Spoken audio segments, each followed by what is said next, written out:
welcome to Beautiful Coaching. My name is Tabassum Sabir. I'm a self-mastery, success and self-esteem coach. Today I'm bringing you a highly requested video from one of the people that are liking this page.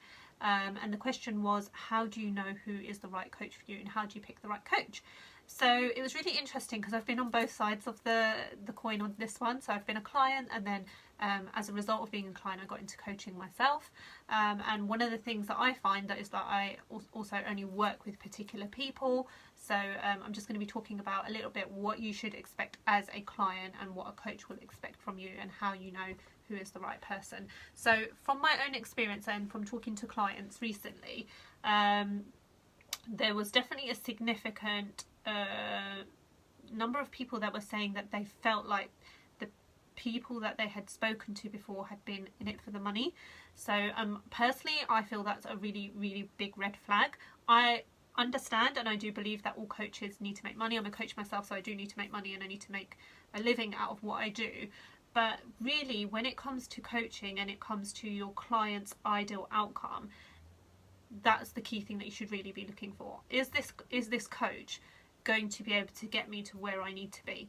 And a lot of people might say, well, how will I know that?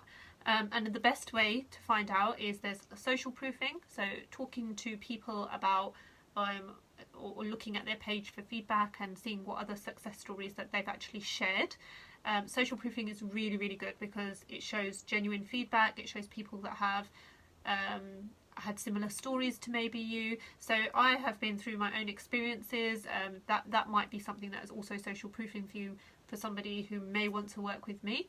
But it's not necessarily that your coach has been through something exactly the same. They have to have been through like a similar thing or had an issue in a certain area of life, I feel, to be able to really, really help you with that process. I don't have to have gone through every single thing. That would make things very interesting from my life, but I don't have to have gone through every single thing to be able to help a client. But I certainly can resonate and relate a lot more to my clients when I have been through something particular, when I have experienced something, or when I've worked with a client that's experienced something and I've had great success and great results. The other thing I will always say is just watch that person's videos. Like, part of the reason that I share so many videos on my platform is because I really do want people to get to know me better, and I'm not for everybody, and that's okay, and other coaches are not for everybody, and that's okay. There are particular people that you will just connect with really, really well. 90% of the clients that I speak to, for me, are absolutely, I want to work with them because we connect on that first phone call. Some people find my approach a little bit soft. That's who I am, and I'm okay with that. Other people prefer a more like kind of I would say harsher, but a more kind of, to me it would be harsh, but a more like stricter approach when it comes to coaching. So because of my softer tone, some people feel that maybe I wouldn't hold them accountable to their tasks, which I do. So there's other things to really, really consider when you are picking a coach. The other thing is that what's really, really important to understand is the person that's coaching you having coaching themselves, especially if you're getting coached around your emotions. Now, I do want to focus on this point a little bit, because when I say if you're being coached around your emotions, now, although I'm having some business coaching, or I have emotional mastery coaching, that also helps me in my business and all other areas of my life. So whilst it's not specifically geared just towards emotions, when you work on your emotions, it helps you, like, it benefits you in all areas of your life, because limiting beliefs, negative emotions and events and traumas will impact how you play out your day-to-day life. So I would highly recommend, if you are looking for a coach, whether you are in business or not, ensure that that person is trained and qualified to give you the right result. Because if you are, for example,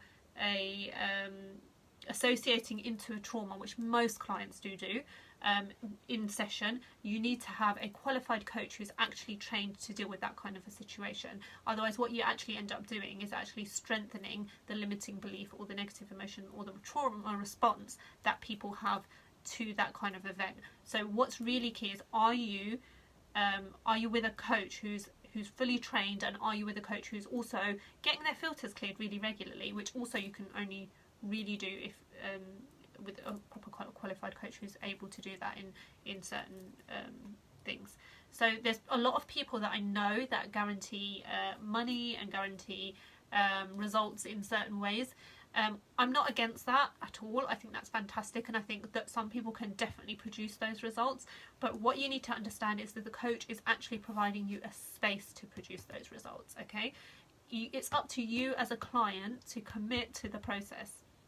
So I've heard some stories of like people like missing client calls and stuff like that. There needs to be, go with a coach who's organised and who has managed to rearrange things to fit things in, so they've got a process that works really well, and clearly they're working with other people and making that process work. So I would definitely say the coach's responsibility is really to give you that space that you can get the result that you've asked for, basically. And this is why I feel like conversations and discovery calls are really, really important in coaching, because sometimes I think to gain that clarity, especially if this is your first step into coaching, gaining that clarity on what to expect and what to understand.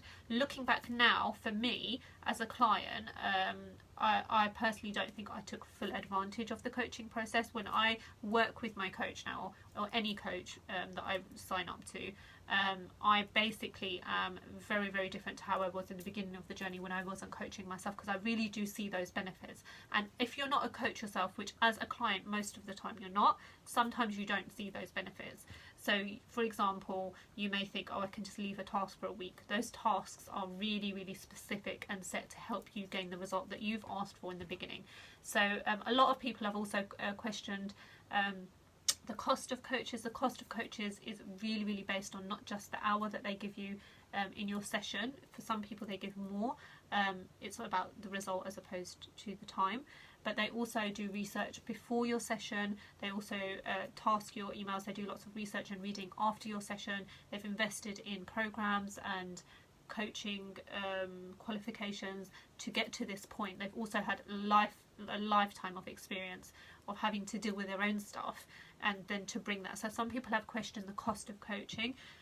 Initially I was a bit like taken aback as a client by the cost of coaching, but because as a client I made it happen, even though I felt like I had no resourceful income at that time, I was extremely resourceful in making it happen. And then, like I've said many a times in videos, I've managed to recuperate all of that income tenfold, because when you remove certain things in coaching, limiting beliefs, negative associated traumas and stuff like that, you have this space where you can actually change your life and manifest things that you never imagined would be like able to manifest. So the key thing is that, is this person qualified to help you with the specific thing that you need help with?